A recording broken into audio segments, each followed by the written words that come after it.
All right, away we go on what day is it today? Friday. Friday, brother. It's freaking Friday. It's Freaky Friday.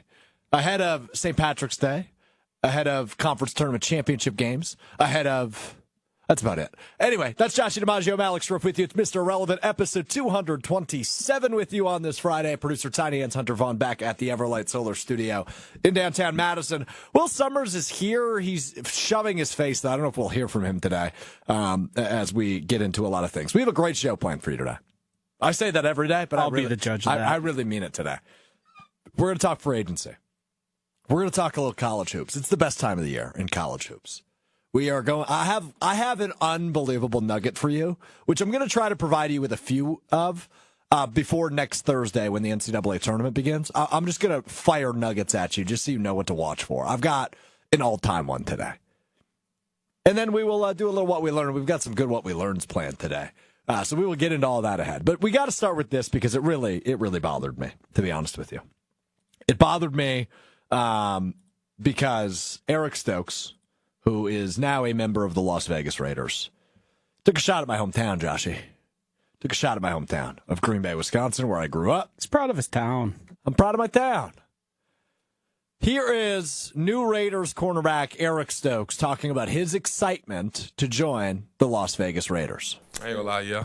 I ain't even sugarcoat it to you. Yeah, Green Bay is different. I love Green Bay. I absolutely love Green Bay. But after about 10 o'clock, there's nothing else to eat in Green Bay. So I'm really excited for like the food options here that I can really show my big back activities. And yeah, so I just can't wait.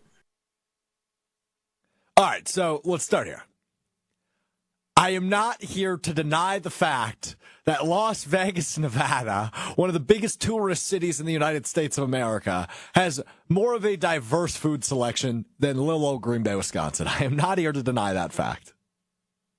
But seems dangerously close. Why is Eric Stokes' first thought, I can't eat past 10 p.m.? World-class athletes are supposed to have world-class diets. And I'm not very familiar with a world-class diet by any means, but I imagine it does not often suggest you eat dinner at 11 p.m. Fair? I think that's fair. Typically, the best athletes we know and the people like Tom Brady sure ain't eating to-go food or restaurant food at 10 p.m. when he was winning Super Bowls. Correct. I would doubt Aaron Rodgers did that with how he's talked about his diet and the way he eats. J.J. Watt, famously. The best athletes seem to have that stuff pretty dialed in. Correct. Or there's DK Metcalf, who claims he just eats bags of candy throughout the day. Yeah, that's true. I do that as well. Chad Johnson said the reason he didn't get injured more is because he ate a lot of McDonald's. Which he still swears by. Swears by it. Swears by McDonald's, which is respect to you. Now, my second point would be, bro, you ever heard of half-apps? Half-apps. We talking the bees? Yeah, we are. Yeah. See, we're going to have to... There's a tweet out there somewhere in the ether from somebody from like 2014. Glad you brought it up. That says, when is Alex Strouf not at Applebee's on the east side of Green Bay? That's embarrassing. There's a tweet out there that says that. The Bees, I remember when the Bees came to just off Moreland Road off of 43. It was a big deal. Me and my friends went there. Me and my family went there. Because the chain restaurant game hadn't really made it out towards the depths of Waukesha County and McGuanago at that. So the Bees was a big thing. The Bees been passed by. The thing about Green Bay is it's the absolute chain restaurant capital of the world. If you go by per capita, the amount of chain restaurants that place has to offer, it is utterly baffling. Okay, now let's not be disrespectful. I'm being disrespectful. I can tell. That's why I'm saying don't be. Disrespect intended. Disrespectfully, Green Bay sucks. No, it does not. Green Bay is a wonderful city. It's with so plenty funny. of local restaurants that are open past 10 o'clock. When people mention the local restaurants, you hear the same four names. There's not a very diverse selection. Mackinaw's, Hagemeister Park, Blue. What's the other one, Rogers The pizza loves? place I hear mentioned all the time. Oh, I'm blanking on the name. I know exactly what you're talking. Rustique. Yes. Yes. That's when you Place is guys good, too. That when you place is guys good. put on your nicest belt buckle and bolo tie Okay, to go out for dinner. whoa. That's where you guys go. So you're calling Green Bay a bunch of rednecks. When you guys ride your carriage to the restaurant. Green Bay is not a bunch of rednecks. What are we doing here? I just thought it would be fun. I want to hear one more time what Eric Stokes had to say because he pulled the ultimate Kyle Wallace, which I will bring up later on Kyle Bruston Dortmund. Let's hear from Eric Stokes, the new Raiders cornerback, one more time. I ain't gonna lie, yeah. I ain't even sugarcoat it to you. Yeah, Green Bay is different. I love Green Bay. I absolutely love Green Bay. But after about 10 o'clock, there's nothing else to eat in Green Bay. So I'm really excited for like the food options here that I can really show my big back activities. And yeah, so I just can't wait. Big back activities, is that what you're gonna ask? Yeah, what did he say there? Big I'll really back show you my activities? big back activities. Now we might need to bring in the Young that's here. Is he not back there anymore? He left, yeah. I don't really know what that means. I feel like I have a pretty good sense of There he the is. modern slang. Hey, Will, can you put your mic in the mode that you need it in and answer us? You're the youngest one here. What does big back activities mean?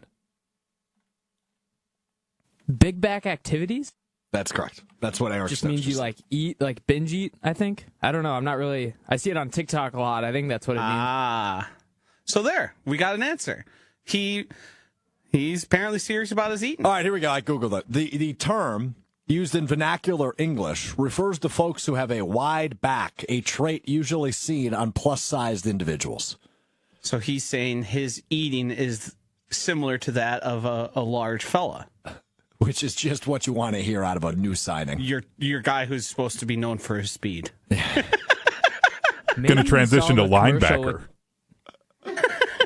Do you think he saw the commercial with Devontae Adams with the Taco Bell in his house? And that got him Oh, excited? for sure. Yeah. I mean, if we really want to break this down, Green Bay does not have a lot to offer. It is the smallest Yes. market in American sports. It has the metropolis of football to offer. It has some nice things, some things you would find. Great place to raise a family. I can't argue that. Having not raised one there, but Oh, Jason Wilde seems to be doing a good job. Goodbye, Hunter. Hold on. We got to acknowledge the YouTube stream right now. He found a tweet from Tanner on December 26th, the day after Tanner. Christmas, 2014. And it just says, when is Alex Strouf not at Applebee's? 2014 is a little late to be still indulging in bees to that degree. But that's when it just got to Green Bay, I'm sure. I was, Yeah, that is true. I was 16. Green Bay is going to lose their mind when they figure out joggers exist. Like the pants? Yeah. You know, it's funny you say that.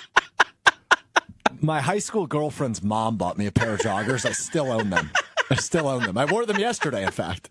They're my favorite pair of pants. I've owned them for 10 years at this point. Longer than that, I think. Still fit, though, so that's good. I swear I no big remember back activities for me. I swear I remember it being a big deal when they got a Starbucks for the first time. Joshy, they got a Starbucks 30 years ago. You sure about that? You Maybe sure it was a about new that? location. Well, the Starbucks on the east side of Green Bay moved a block probably about 10 years ago, and it was much bigger, so that was a big deal. But there's been a Starbucks by Lambeau for a long time.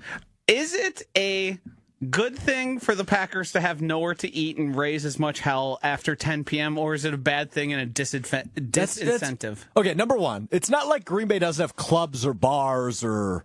It's true. If there's a reason every weekend the Green Bay Packers are in Milwaukee.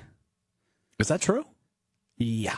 Where should we go? Jordan Love is here frequently. Do you know that for a fact? I have been in the same places as Jordan Love. Why has this never come up? Because what am I going to say? Have you ever said anything to him? No. I mean, he's always in like a VIP. Go crash it. No. You're a cool I'm not guy. a tool. You're not a tool. You're a good guy. I'm making that exact point. But he gets approached everywhere he goes. Like, I've seen Josh Myers. There's a contingency, and Eric Stokes was one of them, of guys who came down. Either it was often after the game, they would just jet straight down here and then be at the local clubs and bars and hanging out and talking to chicks. Also for Talking to chicks. Green Bay, I mean, I remember when it was a huge deal that they got a Chick-fil-A. So That Like- was a big deal. Now, Hunter does have a point there. That was a big deal. That was very That recently. made the news up there. I lived in Madison. They now have 3 Chick-fil-A's in Green Bay. One's in Bellevue. It's a bustling metropolis. It is. I mean, look, your point on chain restaurants isn't wrong. And chain restaurants typically are open until 10 p.m. So Eric Stokes has a point. If he's playing a Sunday night football game and he needs a cheap meal on a Sunday night, it's going to be hard to find. Unless it's like Papa John. I believe the team sends you home with food if you so choose. That's my understanding. So, But is it deep fried and delicious? It's going to be healthy. Big back activities. It's got Yeah. big back Yeah, activities. who wants some grilled chicken and broccoli? Ugh. Not Eric Stokes. No. He's trying to hit up Chili's. Now, what I mentioned was the Roadhouse for some buns. Eric Stokes pulled the ultimate Kyle Wallace. And if you don't listen to Kyle Brisson Norton weekdays 2 to 5, you should, first off. Wonderfully produced program. Number 2, Kyle will often diss somebody or something. Yeah. Compliment. By leading with, I love blank. Yeah. But blank. You just heard Eric Stokes go, I love Green Bay. I absolutely love Green Bay. But the food does not compare to that of Las Vegas, which, again, is not false. Now, fun fact about me, my father, who obviously is my father, that's the one. lived in Green Bay Great. for a long time. Thus, I'm following. Your dad is your dad. That's why I lived in Green Bay for a long time. My father moved to Las Vegas in December. So him and Eric Stokes, same path. So maybe I'll shoot my dad a text and say, hey, food options a little bit better out there? Just to confirm Eric Stokes' thought. The thing about Las Vegas, though, is it's like... Now, for someone as young and wealthy as Eric Stokes, you can do whatever and have a lot of fun, but, like, Vegas isn't a great, like, hangout spot. It's like an event, a big deal spot. Yeah. Like, you can definitely go out to dinner and have nice dinners, but, like, a lot of them are in casinos. You can't, like, just saddle up to a bar anywhere, really, without having a slot machine in front of you. It's just a little different feel. But here's the thing. I think it works against the Packers, Green Bay, the city, the chain restaurant capital of the United States. But I also think it benefits the Packers for when players do get here. It's a lot harder to get into trouble. And it's a lot harder to let the vices that many of us fall victim to, boozing, chicks, things of that nature. You don't have as many options. So it works out, I think. So are you saying that Eric Stokes is going to get in trouble in Vegas because of his big back activities? No, I just think it's easier to find yourself in situations where maybe you're out a little too late. I'm a little irritated that you're not buddies with Jordan Love. I mean, famously, it's like good process to bet against NHL teams that are playing in Vegas because they're probably going out, they're probably doing stuff they shouldn't be, and they're probably not ready for game day. That's a famous strategy that people have been using for a long time. And I don't... My interactions with celebrities is if I see them and I pass them, I'll go, hey, how's it going? Like when I ran into Mike Budenholzer. Bud. I ran into him at... it's slipping my name. A bar in the Deer District. And I just said, hey, Coach Bud, what's up? Kept walking. I did that to Mark Murphy this summer. We were up for the first day of training camp. Or maybe it wasn't the first day. I was meeting somebody at the restaurant in Lambeau Field, which is not open past 10 p.m., by the way. Yeah, of course not. And great elk stroganoff there. Is that a joke or is that No, serious? I had it. Elk stroganoff. Elk's Elk is a delicious meat, by Yes. the way. Yeah. Elk is massively underrated. Yeah, it's just harder to come by. I was strolling through the parking lot going back to my car, which was parked over by the Tundra Trio. And, hey, Mark, how you doing? Yeah.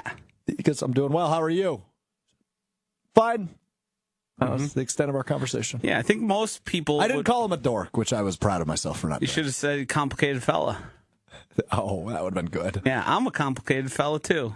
Say something like that. Keep it moving. Josh, she's on one today. He's a complicated thought you were coming in here fella. swinging on Green. Thought you were coming in and swinging on Green Bay. Why hasn't that happened? I mean, did you miss the first... I said you guys put on your best belt buckle and bolo tie and ride your carriage to the local Applebee's. I wore a bolo tie. And if you didn't get it, most, if not all, chain restaurants, not a good place to go. That's true. There's probably there is the strip right by Lambeau Field that is all chain restaurants, including the Chick-fil-A that Hunter was referencing. Yes. Yeah. Made the news. I'm using chain restaurant as a pejorative. Uh-huh. Oh, jeez. Josh, we've been over this, pal. I thought that was one everyone knew. Pejorative? Well, No idea what the hell that means. you got Will choking back there. Pejorative is expressing contempt or disapproval. Okay. So you do not like... No. Got it. I would much rather go to a locally owned, locally run. I agree with that. I'm not making the case for the Bees in 2025. I was making the case for the Bees in 2014 when I was 16 years old. But it seemed like you didn't understand me calling it the chain restaurant capital of the world or the United States. That was pejoratively. That wasn't a compliment. I meant that as, yeah. I mean, it makes sense, though.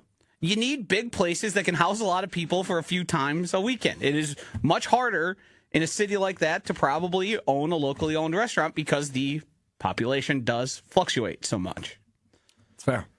And sometimes your carriage's wheel breaks and you can't make it out to dinner that night. Yeah, they got to wait It's until not Doug Amish. Gottlieb gets the powerhouse going up at Green Bay, and then they'll have people all winter showing up. Then you can actually have a good restaurant. It's all Doug Gottlieb's fault. Yeah. All right, we're moving on to Brian Gutekunst. Is Eric Stokes part of this conversation? Eric Stokes, the former first-round pick back in 2021, as mentioned, obviously signs with the Raiders for $4 million. Josh Myers, the former second-round pick out of Ohio State, the center, signs with the New York Jets for $3.5 million. That equals $7.5 million for those of you keeping track at home. And A.J. Dillon signs a one-year deal with the Philadelphia Eagles, the former second-round pick. We do not know the dollar amount, but I'm going to go ahead and assume he got less than $2.5 million. Therefore, that is 3 either first or second-round picks during Brian Gutekunst's tenure that have signed their second contract elsewhere for a combined less than $10 million, which I think is an indication and once again an indictment on Brian Gutekunst's ability to draft powerhouse talent or superstar talent in high rounds. Now, we will give him credit where credit is due, right? He hit on Jair Alexander in the first round. He hit on Elton Jenkins in a middle round. He hit on Jordan Love in the first round. Zach Tom is going to be a mid-round pick. That will get a nice second contract in Green Bay. So those are exceptions. But this is seemingly a trend with Brian Gutekunst. Think of Josiah DeGuara. Think of Jay Sternberger. Think of Amari Rodgers. It's more common for Brian Gutekunst to hit on these valued picks than it's more common for him to miss on them than hit on them, which is a concern, especially when we've spent the last 2 months having the conversation of, should Brian Gutekunst trade a second-round pick? Should Brian Gutekunst trade a first-round pick? Should Brian Gutekunst trade a third-round pick? And we know how much he likes his picks because, A, they're cheaper, and B, if you hit on them, you look like a hero. And he'd rather have, we've used the term a lot, more bites at the apple in the draft than risking a second-round pick on a 31-year-old proven talent. But to see now that a first-round pick and 2 former second-round picks leave Green Bay after playing, for the most part, especially with Myers, he was a starter throughout. Stokes, following the injuries and the Liz Frank and everything he was dealing with, never really got back to Eric Stokes of his first year, which wasn't a bad corner. He's a rookie corner. And, of course, A.J. Dillon, after a year and a half of solid football, stopped learning how to walk and run. This is bad, right? It's not. If you do this in the first and second round more often than not, you are not going to win championships. And if Josh Myers, A.J. Dillon, and Eric Stokes are any indication of what Brian Gutekunst has been capable of in those key rounds, you are not going to win a championship. Now, that is not to say just because he's done that in the past, he's not able to hit on those picks in the future. That's not what I'm saying. I'm just saying a team that's championship window we have defined as open is losing key draft picks from years past. It's hard to backfill that with key contributors right away. That's the big conversation we've had at wide receiver. Yes, they have some nice pieces, but they don't have a proven commodity, a proven concept as a top target. Drafting one in the first round doesn't necessarily change that problem. Signing a Devontae Adams changes that. So this is an indictment to a point on his ability in those rounds. That's what frustrates me at this point. Now, again, that's not to say just because it hasn't worked in the past doesn't mean it'll work in the future. Just as of now, you lose these key contributors, these key draft picks as you're trying to build a championship team. Joshy, when you look at these 3 picks specifically and what they signed for with the Jets, with the Raiders, and with the Eagles, does that make you go, oh boy, this actually makes more of a case to go ahead and trade a second-round pick for a guy like Trey Hendrickson, who is still available out of Cincinnati? No, wouldn't even make me think twice about it. If we look at this draft in specific, the 2021 draft, Eric Stokes was drafted 29th overall. Behind him went Gregory Rousseau, Udafe Owa, Joe Tyron Shoyinka, Tyson Campbell, Elijah Moore, Javonte Williams, Javon Holland, Landon Dickerson. Now, the second-round pick of Josh Myers at the end of the second round, which was followed directly by Creed Humphrey, who, as that's we know, a bad one. On this program is now a All-Pro and one of the highest-paid offensive linemen in the league. This 2021 draft, aside from like the first, let's look here, 12 picks where Micah Parsons went, not a lot of star power. We've got Landon Dickerson. We've got Nico Collins, Creed Humphrey, but Nico Collins was a third-round pick. Quinn Miners was a third-round pick as well. Some drafts, down there, fourth-round pick, Amon-Ra St. Brown. This draft was a weak draft. Sometimes you hit, sometimes you don't, but drafting at 29 does have more and more risk when it comes to getting and retaining talent. I don't think anyone behind him has made a definitive case for Eric Stokes in specific should have been that pick there based on where all these guys were evaluated and valued during the time of that draft. It's really easy to do the retrospective on the draft, especially the Creed Humphrey, Josh Myers debacle. I'd love to have Creed Humphrey be one of the highest paid linemen in the NFL on the team right now. And that was a miss. And interestingly enough, we all kind of said it was a miss as it happened. Yeah, that was one of those we diagnosed in the moment we're right about. Yeah. But when you're building championship teams, you need players that are going to compete and be cheap values. They're going to greatly overperform their pay level and their salary cap. So to keep trading all of those picks or trade more of them, here's the thing. Do I think Goody should be more willing to trade some picks for established stars? Yes. Do I think he needs to overcorrect and be trading for someone every year? No, that doesn't make sense to me. I think the draft is and always will be the best tool you have in building your team. The problem is if you are consistently successful, you are typically going to be drafting in those last 10 or so picks, which is a disadvantage, but many, many great players do end up there. Of course. Throughout the years and the churn, let's say, of talent that comes in. This year is said to be a weaker draft, but we've heard that before, where it's supposed to be a weak draft, and then it's a star-studded lineup of guys up and down the draft in multiple rounds that end up being difference makers on teams. That's just sort of how it goes. Each situation, each player is independent of those players around them, and a lot of times it depends on the situation and the opportunity they get. So I don't like to see that. What the biggest indictment to me out of this whole thing was how much everybody in Green Bay told us how well Josh Myers was playing and what a tool he was. And in retrospect, I think that might have been trying to help him out, mentally, give him the support. A little bit of confidence, yeah. Yeah, because everybody who's graded Josh Myers, and now we know the NFL at large had a chance at him and said, you're not worth all that. That's backup money that he got. Eric Stokes is interesting because I thought Eric Stokes played really well his rookie year, and I thought the second half of last year he played actually quite well as well. It's just he had injuries, he was a bit inconsistent, and never really ended up being what he was. So to me, those are kind of risks inherent in the draft. I think it's really hard to micro-evaluate each of those decisions, and I certainly think there are bigger misses in terms of what they contributed. Look at Jamon Moore. Look at Amari Rogers. Look at Josiah DeGuara, A.J. Dillon. Even though A.J. Dillon did have moments. He had a nice stretch, but then... Yes, but also if you incorporate where he was drafted, you would probably say, yeah, that probably was an overpay. Jay Sternberger. Like, there's names that are littered here that are mistakes, but with how good he's been in the past 2 drafts, it's hard to not look at that and go, yeah, I want this guy getting a lot of shots.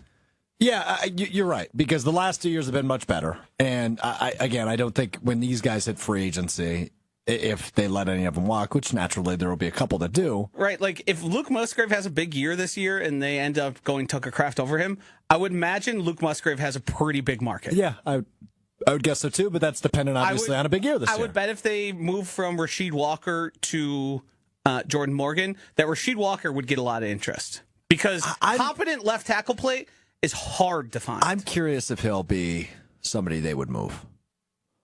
I know. There's been rumors. I don't think they're actively searching for it. Yeah, no. And it would. I think they would need to know more in training camp and probably into the season because they want a lot of good linemen.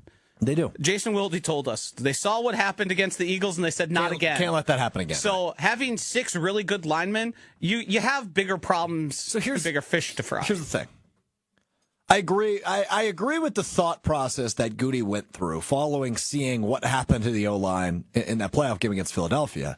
You go out, you sign Aaron Banks, you bring in another good lineman. Obviously, you have a first-round pick in Jordan Morgan, who's waiting in the wings and will compete. We don't know if he'll win one, but he will compete for a starting job on this offensive line next year. But there were season-long problems from last year that to this point of the offseason have not been addressed, right? The big 2 being wide receiver and edge. They weren't addressed in free agency. We'll get to this in a second, but I think the Packers, in terms of big signings, it's not that there's many to be had, but they're done with that. The draft will be their next big swings to upgrade this roster. I get why he would say, okay, teams are loading up at defensive line. Also in the division are loading up at that position. We need to be able to stop good defensive lines. But the season-long issues of not being able to get after an opposing quarterback, and on offense, the ongoing issues of dropped passes and young receivers making mistakes, those weren't shored up at all. I understand the idea of just assuming that there will be progression to some degree at both of those spots because you're riddled with young players. But it felt to me that those were the bigger issues to address this offseason. And to this point in the offseason, they haven't been addressed. And that's where I go, I'm a little bit worried about what this looks like this season. Yeah, and I have a hard time disagreeing. I do think what we saw was literally replacing guys that were also viewed as... I mean, there's a potential here that Goody views their needs as big as you do, and he did not, through his evaluation and the work with his pro scouts, determine that any of the players available were either A, worth the cost, or B, good enough to be difference makers as opposed to the guys on their roster. You can quibble with that. I'm not evaluating up and down enough of the players and their production and what they look like because, I saw somebody doing a cut-up of Aaron Banks, and it made a lot of sense watching him. Like, wow, that guy can move. That guy would make a lot of sense in a Josh Jacobs-led backfield. That, to me, checks out. Well, he might not grade out as the cleanest or best, but for what they need, he seems to be a perfect fit. And that does matter, especially when you're addressing free agency. When you're bringing in a guy with some veteran time in here, you're not really able to mold them. You're kind of taking what it is and using it to your best advantage. Mm-hmm. I think, short of Devontae Adams, which I think we can draw the conclusion, his age is an excluding factor for Brian Gutekunst. And we can agree or disagree with that. I think everyone here, as the Bring Back Devontae camp leaders, would disagree with that. But at least I have context to that. I understand it. DK Metcalf, we agree, probably too expensive. Being paid as a top 5 wide receiver and not even a top 20 wide receiver in terms of production and all that. Probably top 20, but close. At the bottom. Yes. At the bottom of 20. Yes, yeah. I agree with that. So at that point, you're like, Devontae makes sense because he would probably almost guarantee the 1,000-yard receiver. Who knows if it's 80 catches, 90, whatever it is. He provides multiple options. He comes in as your number one receiver. Yeah. Correct. MVS was the other option that we were talking about because it was such a weak class. Yeah. It was also pretty weak at edge rusher. It was. I just think from what happened was we can do a gambling analogy. Sometimes you need to know when to leave the table or leave the machine. And when you get in front of it and you're going, I'm getting out over my skis here, I need to step away. I think there is value and there's lessons and there is solid strategy to building your team with it. I keep coming back to, and Gabe harped on it all day today on Jen, Gabe, and Chewy, who in free agency, traditional free agency, who were they supposed to get and improve their team with? And I'm struggling to find, even I've heard Josh Sweat mentioned. Yeah, that's the one name I would go to. And yeah, you could be, I'll give you that. That's one player. That player has to agree, and you don't have to be massively outbid. It isn't as simple as we're not doing fantasy draft and it's our pick. Right. We get you. So it is more complicated than Right. that. It's not that simple, to your point. And However, if we were to look at free agency as a whole, there's probably 5 guys total when you bring in value of their contract and the player they are that you're like, yeah, that would have probably made sense to give a shot. I don't think the list is very long. No. I agree with you in theory. But if I was just to say blindly to you, right, you are going to pay a contract of 4 years, $77 million in free agency. Your guess would have been at what position? Because it wouldn't have been left guard. No. Even though Tausch was telling us, and I wasn't really listening, paying much attention or taking much credence to it, that they were going to pay interior offensive line, which is probably him knowing stuff that he's not telling quite openly. He's hinting at. I would have said, but now I have to mix in because I don't think there's a wide receiver that we could have found. Devontae's not getting 4 for 77. Right. You would have never paid T. Higgins that. You would have never paid. Maybe go to edge rusher, but 4 for 77 seems a little light for what you're wanting. Correct. But I'll just remind you, Josh Sweat, which is the name we brought up. Corner is the one spot I would pick 4 for 77 making maybe sense. DJ Reed. Yes. Right. Yes. So, but 4 for 76 is what Josh Sweat signed for in Arizona. Mm-hmm. And that is the same contract, 4 for 77, is what you signed Aaron Banks to. Yeah. I want to throw over to Hunter in the Everlight Solar Studio. No, he's been trying to get in. Go ahead, Hunter. Well, it's 2 things here. One actually pertains to the conversation. The other is pointless. The first one here. We like that. Josh. Is this the point? Is this the pointless one or the real one? This is the real one. Which I realize now might actually come off as pointless. But anyways, Josh, you made a gambling analogy.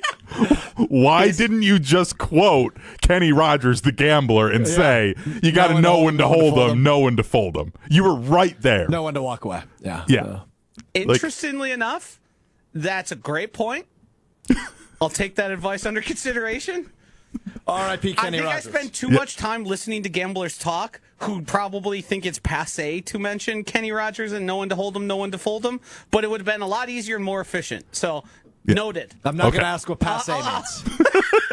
Go ahead, Hunter. And then our second one that is pointless. The Iowa Hawkeyes are getting rid of Fran McCaffrey, a man that I almost got into an altercation with at Middleton High School. You were there, Strouf. Right. I was there for that. Yeah. I was there for that. Yeah, I'm going to need a story. Yeah, here. hold on. We'll get to the story real quick. He was fired or he retired? Pete Thamel is reporting that sources tell him Iowa is set to dismiss basketball coach Fran McCaffrey after 15 seasons. What is unbelievable about that, and then we will get to Hunter's almost altercation with Fran McCaffrey last year at Middleton High School, is yesterday Iowa lost, and in said loss, Fran McCaffrey was ejected with 8 minutes left. His final game of a 15-year career at Iowa ended with him watching the end of the game from the locker room. It kind of fits for him. He is a interesting character. So to set this up real quick, we were calling a game on Zimmerconda's Prep Mania, which is ESPN Madison's high school coverage. It was me and Dennis Semra. We were at Middleton High School. Hunter was our video producer that night. And this was prior to Will Garlock, who's a senior at Middleton, 7-foot center. He is now committed to the Wisconsin Badgers. But Fran McCaffrey and some of his staff was in town to scout and eventually recruit Will Garlock of Middleton. Now, Hunter, I will let you take it from here because it is a very good story. So because I was the video producer, I was like, I want some popcorn. So I went to the concession stand, got myself some popcorn. We then realized that the table we had set up in the stands was too far up, so we needed to move it down a row. I have my popcorn box sitting vertically on the table, as Strouf and I are moving it, it tips over and some of the popcorn spills out. During a timeout of this JV game, I go, my popcorn! Fran McCaffrey. Very high pitched. Very high pitched. Yes, and loud. Fran McCaffrey and the entire Iowa staff turn and look at me, and you would have thought that I was a Big Ten official who just teed up one of his guys. And I, for a moment... His face started getting red. Yeah. For a moment, I almost did the, like, turn and, like, flex, like, what do you want? What are you going to do about it? And that was where I almost got in an altercation with Fran McCaffrey over my popcorn. I'm going to do My popcorn. I'm going to do something brave here. Oh, boy. I side with Fran McCaffrey here only because, and I hope your face is on the screen, Hunter, if I heard that noise come from a guy that looks like you, I would snap around and be like, what the heck just happened over there? That's a fair point. You know, you're not wrong, but I was ready to throw hands with Fran for a moment.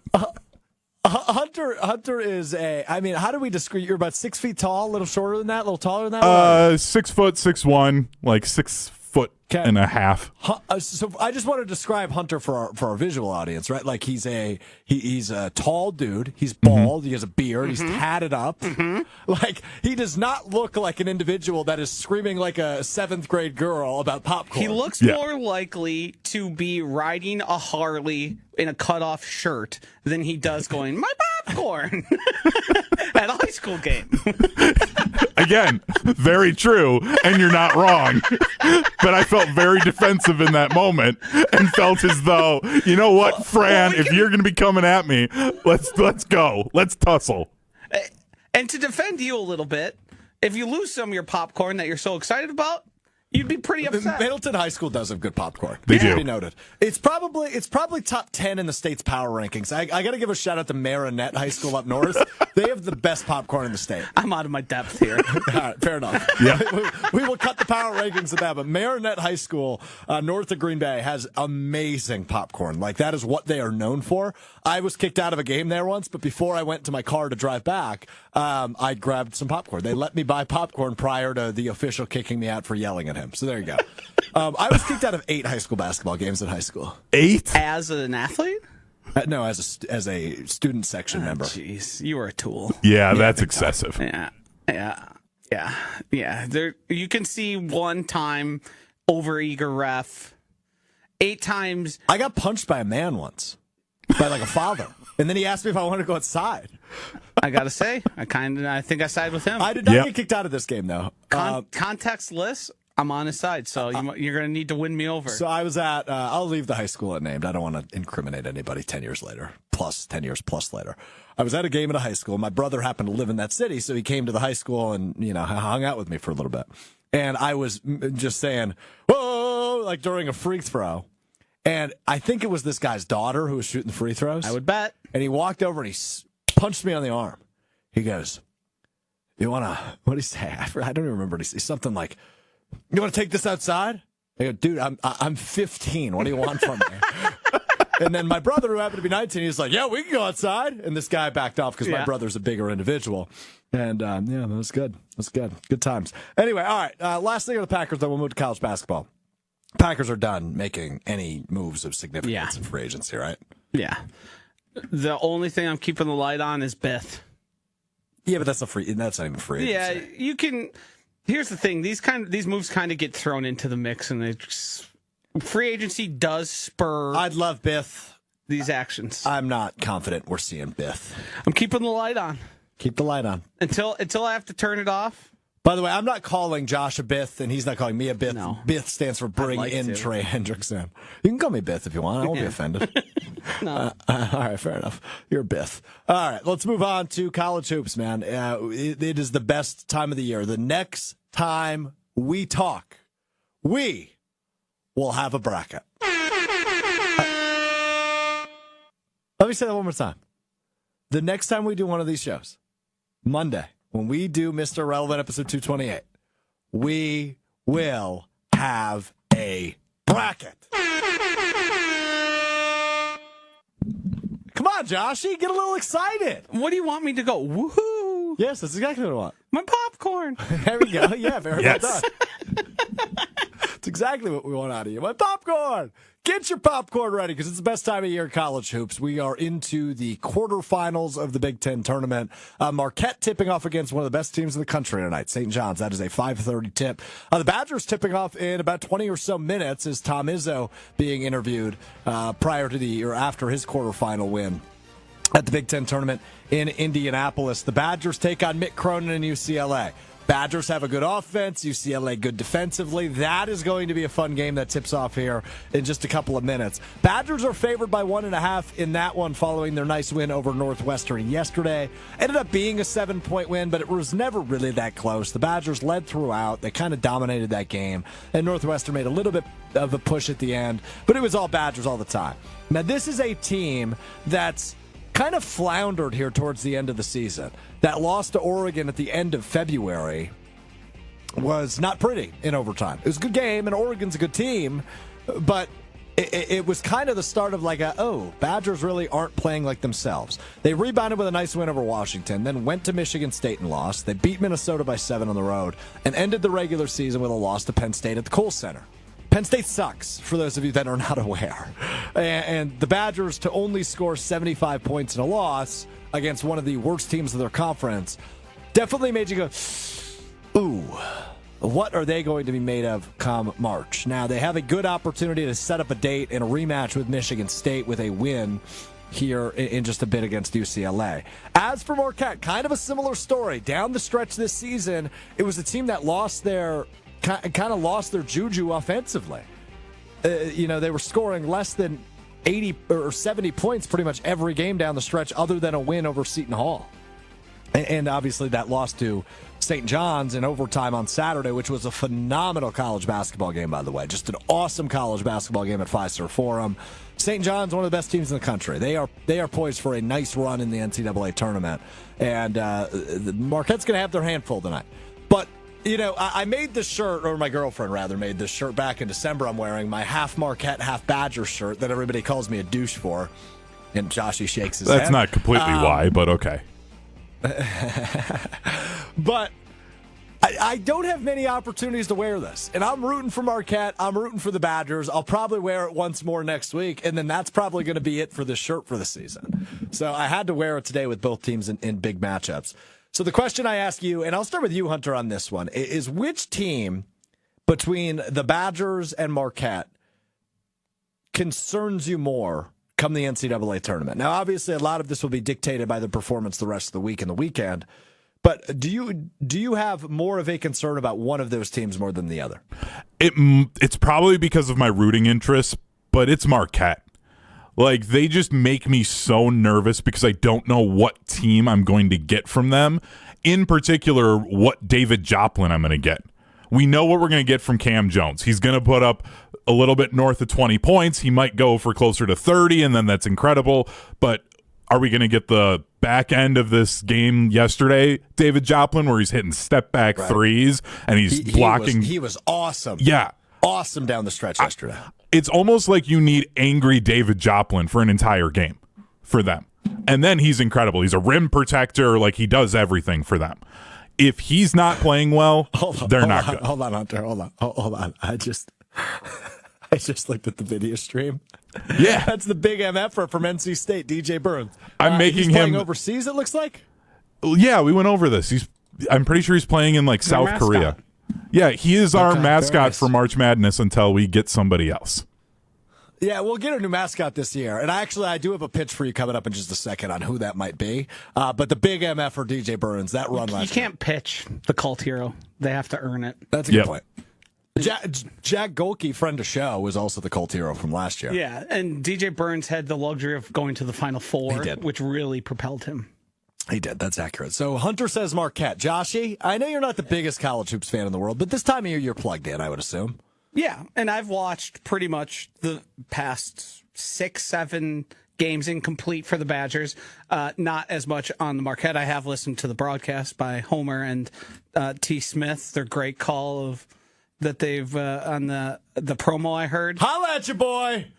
Fun. Like it. Love it. That got me a little fired up, and I don't root for Marquette.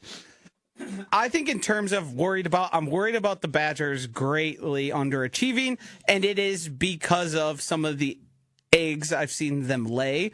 I think going into the tournament and losing to Penn State, ouch.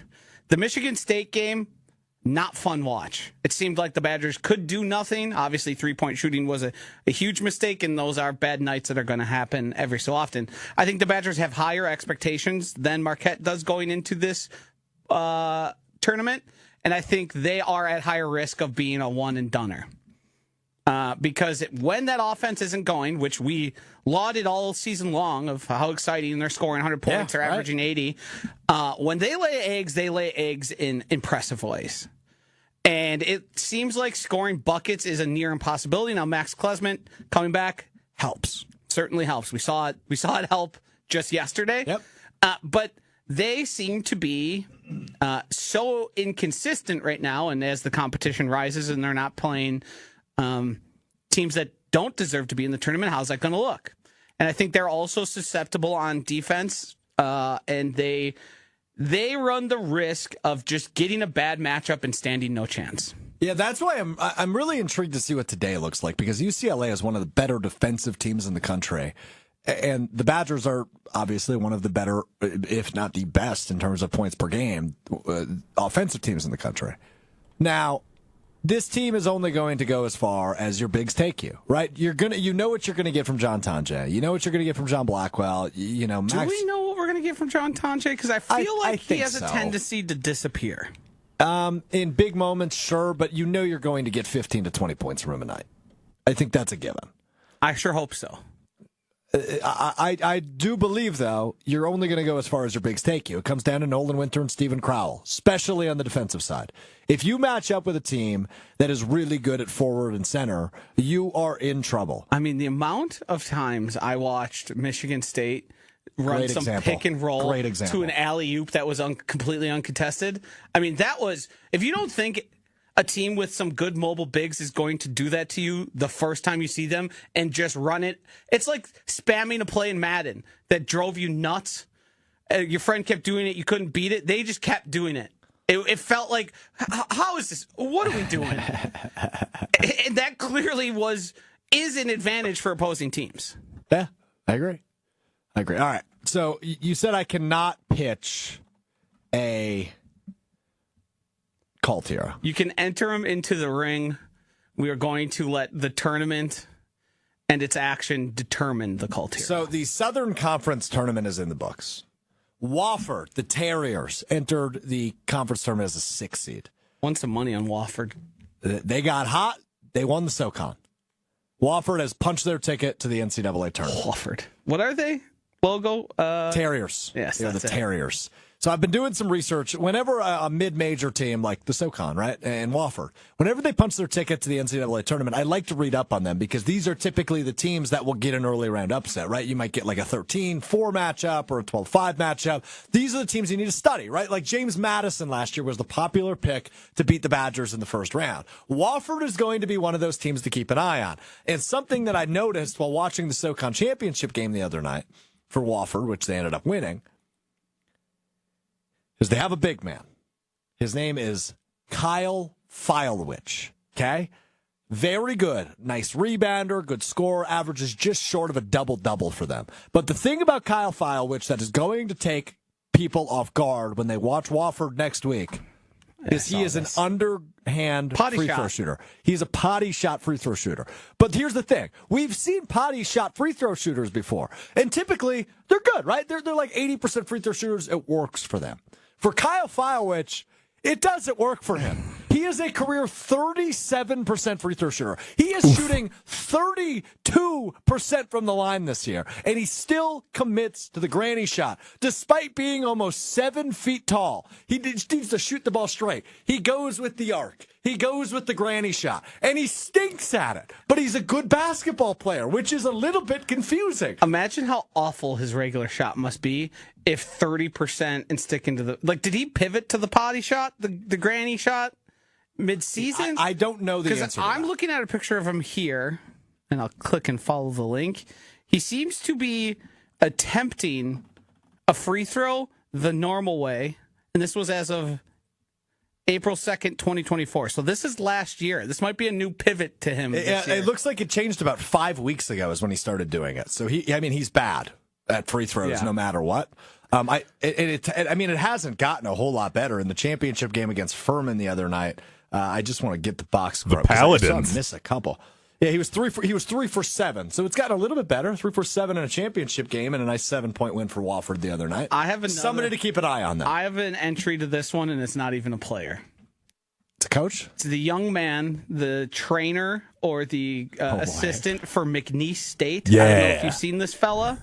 Oh, boy. McNeese State. Awesome. Wade. McNeese State does what we've seen the 49ers do. The boombox, they walk out of the tunnel, they're all rapping along, singing along. Well, this fella, and I forget his name, I should be able to find it here with a quick Google. Hunter might be able to do it faster than me.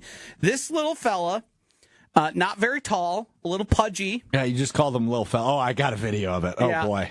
Yeah. So Amir Khan. Amir Khan. He comes out, he raps every single word to these Kodak Black songs, and He's a hip hop head. He knows what he's doing there, and the team loves him obviously because a much shorter guy rapping all the words to Kodak Black, that's going to get you fired up.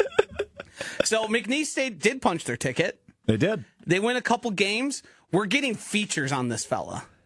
Yeah, no doubt. Like Jen Latta's going to have to do a feature on E60 about him. Now I got to look. He's a living mascot for McNeese State. Now, McNeese, they were in the tournament again last year. And, 19-1 this year. Their schedule's a little bit better than it was a year ago because they were playing some wild schools last year. Their second game of the series or of the season this year was a 111-57 win over the College of Biblical Studies. Boat raced them. Other than that, you've heard time to hit the court. Less time in the Bible. On brother. my birthday, December 7th, which was the same day, by the way, Wisconsin played Marquette. Thank you for mentioning that it was your birthday. It's just what happens in my head now. Yeah, it's hard. How can this be about me? Laterno, you know what that is? No. Laterno, that's a famous name, I believe, of a... Look they it beat up. them 103-69. But yeah, McNeese has only lost one game since December 22nd. So they've been pretty good. So definitely a team to keep an eye on as they win the Southland Conference tournament. All right, let's get to what we learned because we've got quite a bit to get to here. You learn something new every day. We learned something new today. It's time now for what we learned. Bill Belichick is the new head coach at the University of North Carolina, right? Dipping his toes into the college football pool. There was a video earlier in the week that showed Belichick dapping up a bunch of recruits very awkwardly. You okay? I just remembered who it is. What is? Mary Kay Letourneau. Who is that? She was the woman who had the teacher who had a relationship with her 16-year-old high school student and had a child together. Very famous story. Very famous. No wonder it's rang a bell. Because I believe they maintained her. She went to prison and they maintained a relationship after it. Mary Kay Letourneau. Not shout out to her. Not shout out. I want to make that clear. I'm not shouting her out, but I know why I know her now. I saw Josh. I was trying to transition, Yeah. and I looked over to Josh, and he looked both shocked and in stitches. And it looked like a face where he's like, "Do not throw to me. Do not tell. Do not acknowledge when I'm laughing." I was hoping it was like an old Brewers baseball player. Not quite. Not quite. Bad. That's awesome. That is awesome. We're doing live entertainment here. Sometimes things happen. Sometimes you miss, right? Like sometimes it just happens. And that one, it seems like every Friday we have some sort of Joshy mess up. Last week was my favorite though because he was in the middle of like a serious Packers rant. Like Joshy was a little upset last Friday, and then all of a sudden in the middle of the rant, without changing his tone whatsoever, he goes, "Woman with horns, woman with horns." I think both of these things. See this situation with Mary Kay Letourneau, You can't deny love. is well. I shouldn't say you that. should. Strike that from the record. I'll put that out. That's not where I was going. It was one of those things where I know that name. Why do I know that name? And in this situation, I probably shouldn't have verbalized it. But once I did, I was like, well, I got to know who then. And I said, oh, boy. Oh, boy. See, I looked it up and was just going to let it go. And then you just had to say it. Wait, so I'm going to ask, look, we're all thinking it. I'm going to ask the stupid question. I know the answer is no, but I'm going to ask it anyway. This university that McNeese played, it's not named after her, right? No. If I were to guess, R.I.P. to Mary Kay Letourneau, by the way. Oh, she's dead? Yeah, 58. Sad. 2020. What Anyway. year did this story come out? 97. Oh, that's before I was born. Yeah. Oh, wow. I remember this story because it was classic, like something you would see on like Oprah at the time, or Sure. yeah. By the And then way, they stayed together? Yeah. the university named after their founders who were famous inventors. They invented okay. a bunch of like earth moving equipment. So basically like Gotcha, 'cause Caterpillar kind of stuff. Yeah, construction Yeah, Joseph things. chimes in on the YouTube chat. Is a huge piece of construction equipment similar to Caterpillar wheel loaders. So there you go. Don't know what that means either, but that's fun. All right, let's get back to Bill Belichick. A lot of auxiliary information there. So we saw a video of Bill Belichick earlier in the week dapping up recruits, and awkward daps because we know Bill, right? Like he's cold-blooded. He didn't like his players in New England. He liked that they were good at football. And then after they won a Super Bowl, maybe they'd get a hug. But he's not dapping them up. Other than when Randy Moss invited him to a Halloween party. I think he might have dapped him up then. But regardless. Then an email was leaked from December of Bill Belichick that said, hello, can you please attach Jordan, being his 24-year-old girlfriend, on every email you send going forward? Now, a couple of things we need to point out. Number one, hire an assistant. Number two, it turns out that this was strictly about marketing and social media, which means Jordan Hudson, Bill Belichick's much, much, much younger significant other, is running his social media accounts. And once again, I say, hire an assistant, bro. There's an intern that would be happy to run the Bill Belichick Twitter account that was created 3 months ago. I'm sure UNC would pay that person. I do too. Probably pretty well, too. Pretty certain. Wait, but she's instead- not getting paid yet, is she? Maybe she is. It's public record. They are a university, and that's how these came out, right? No, I think these were leaked. I believe. The emails, you mean? Yes. I believe the emails were leaked. You can't read Bill Belichick's emails. Don't know if that's correct, because when you are a state institution, you can have your emails read. That's why there are often cases of missing emails, email servers maybe not in the proper location when it comes to government involvement. Josh is too damn smart for the show. Okay, so we gotta have a talk. We gotta have a show meeting real quick. Okay. You gotta tone it down on the show, man. What do you want me to be dumber? Yes. It is kind of the theme for the show.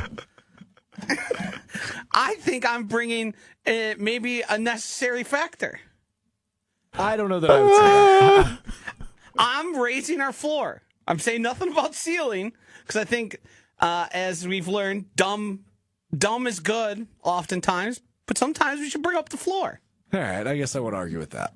So there you go. Hunter, you got an email. Yeah, thanks. Is Didn't it know Bill that was Belichick's on. girlfriend?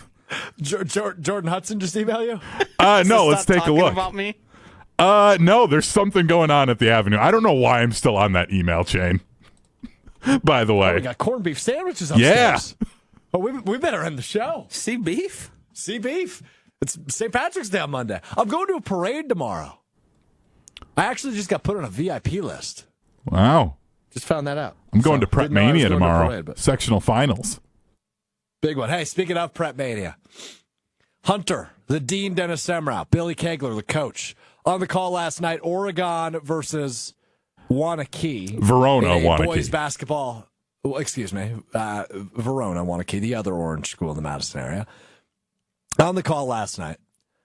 And I don't know if I should be irritated or honored that this happened, because me and Dennis Semrau had a little thing when I used to call games with him. Take a listen to what Hunter did. And Josh, I'm going to let you be the judge, jury, and executioner on whether I should be honored or irritated. Take a listen. They're going blow for blow with 9:30 to go in this first half. Oh, and Caden McKenzie Nothing but net on the triple.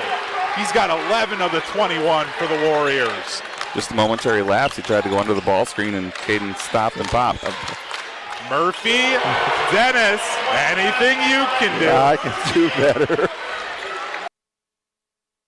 Anything you can do, I can do better. That was a thing Dennis Semrau and I did for years, when you would have a play and then obviously a response with the same thing. So a 3-point.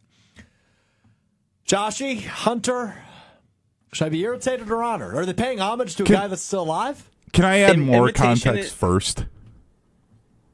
Because that's up to Joshy. Judge, jury, and executioner Joshy. I don't think you need context because I'm on your side here. Okay. Imitation is the greatest form of flattery. 1. 2, Dennis Semrau's still there. Hunter still works closely with you. It's a fun little thing they can do. Loyal listeners to Zimbrick Honda's Prep Mania will recognize that and go, oh, that's nice. And when they recognize it, they think of who? Dennis. You. I think it is. Let's be honest here. You're not Bob Uecker. I'm not. That's accurate. You don't have a famous home run call. You're not Berman. That's not a bad Berman. So I think this is fun. There's still a remaining member. I think it's well within reason. Thank you. Dennis loved it. Yeah. Dennis did love it. Yeah. Nice. And that's important. Keeping your partners happy. You should try it more. Did you saying you're unhappy? No, but maybe I could be. See, and I only started doing this because in a football game, Dennis did it unprompted back in the fall. Yeah. And I was like, oh, Dennis loved doing that with Strouf. I'll keep it going because I want to keep Dennis happy because he is one of the sweetest human beings on the planet. Nobody deserves to be more happy. One of the nicest people I've ever met. So nice. I thought he had ulterior motives the first year I met him. Are you serious? Yeah. Who's that nice? Who's that nice? What is that? I think I'm that nice. No, God, you're not. No. You're 6%, Dennis. You know what? I'll take it. Everyone should be 10% more Dennis. All right, so what we learned is Hunter loves me, and Bill Belichick needs to hire an assistant. Yeah. I think we've done well today. We're going to have a bracket on Sunday. We're going to have a bracket to break down on Monday. We're going to have some college basketball guests and talk next week as we lead you into the NCAA tournament and continue to hash through the NFL offseason. Josh, it looks like you have something to say. Do you have something to say before we sign off? No. Okay, would you like to tell everybody to have a good weekend? Have a wonderful weekend, everybody. You got anything planned? Doing a show tomorrow with Alex G, 10 to noon on these very programs here. You can find it on YouTube and both ESPN Milwaukee and ESPN Madison radio stations. Other than that, I got to clean cars this weekend. So as in like vacuum the interior? Vacuum, and as somebody who used to, as a profession, be a car detailer. Wait. Prior to my job here at Good Karma Brands, I was a car porter. So I worked at a dealership. Okay. I cleaned, washed, waxed the new cars, and then all the used cars we bought in, I had to then completely flip and make them look brand new. I think my greatest downfall as a professional radio guy is Life experience? Because I got into this career right out of school. Well, let's be honest here. It's also your greatest benefit because you came in way ahead of 99% of people who enter the radio business. Yeah, I fail to realize that sometimes. Yeah. I am very lucky in that degree because you worked at it. It's not I worked my ass off, right? But I lack cool stuff like that, though, right? Like, all I have to look back on is I served tables at a breakfast diner that was split with a gas station for a year, and then I worked at Lids as a part-time job for a while. That's a Green Bay ass sentence. Yeah, well, I was actually in Greenleaf. No marijuana jokes need to be had. I also worked at a bottle cap making factory. I almost swore. I almost said the F word. So what does that mean? The bottle caps you find on a Heinz ketchup bottle, on your shampoo bottles, on your water bottles.